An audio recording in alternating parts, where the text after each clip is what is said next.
Let's see how to make strawberry jam. All we need is strawberries, sugar and lime.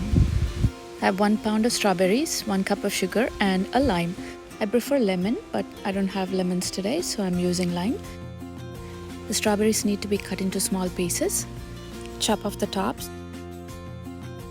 If you prefer a chunky jam, you can cut them into slightly bigger pieces.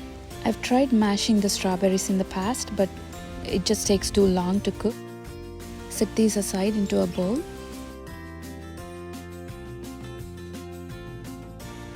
They don't have to be the exact same size. Some can be big and some can be small. It's fine. I'm going to finish cutting the rest of the strawberries.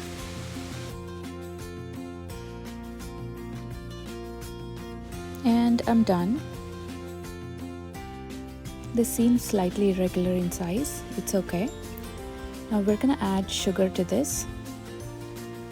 It looks like a lot of sugar, but it's not when compared to the store-bought and all that. This is the right amount that we need. Mix it all together. The juices from the strawberries will start to release and the sugar will start to melt slightly. We're gonna let this sit for about 10 minutes.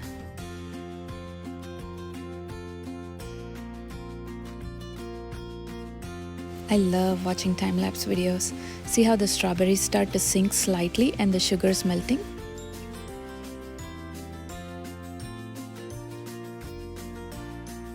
It's been about 12 to 15 minutes since these have been sitting.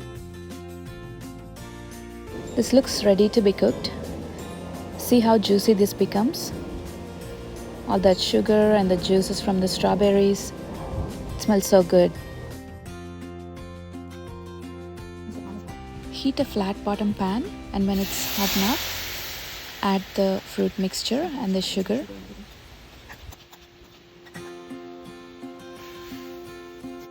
In the beginning, it becomes more watery, and once it starts to bubble, you should see it slowly reducing.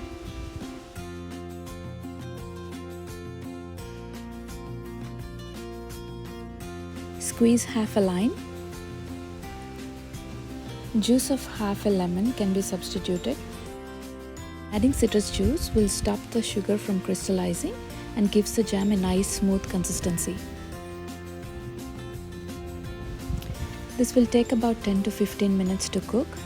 Make sure to keep stirring in between. This will soon start bubbling.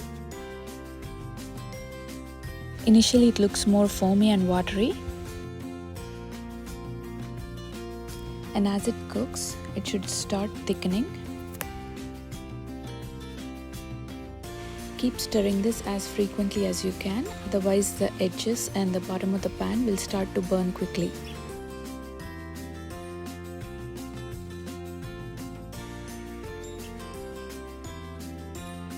After about 15 minutes, the foamy bubbles are gone. As you stir, keep mashing them with the back of the spoon.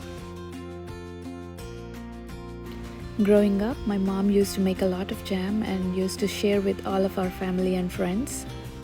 A lot of people will add fruit essence, gelatin, pectin and things like that. Make it like a jelly, but we don't need any of those. This is as simple as it can be, and the lemon juice will enhance the flavor in this. After about 10 to 15 minutes, this is about done. You see how you can see the bottom of the pan as you stir? That's the sign that the jam is ready, and we can turn the stove off. We can do another test just to make sure it's done. Blow on the spoon slightly so it cools down a little bit, and then run your finger through like that.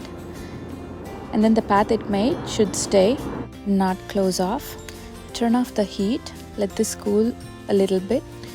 Before this cools down completely, transfer it into an airtight container, because once it cools down, it'll be hard to scoop it into the jar. I like to present food in white as it shows all the beautiful colors in the food. I'm going to transfer this into a jar later after I take some good pictures. And here's the yummy gooey jam that we made. The jam has been cooling for about 2 hours. I'm going to show you how it looks when we scoop it out. It's thick, but it's spreadable. Look at the color. Kids are going to love this. This can be served with peanut butter and jelly sandwiches, dosa, chapati, puri, you name it. Love the sight of this. This jam can be stored at room temperature for up to 4 weeks. Any slight bit of moisture will encourage fungus growth, so always use a dry spoon or knife.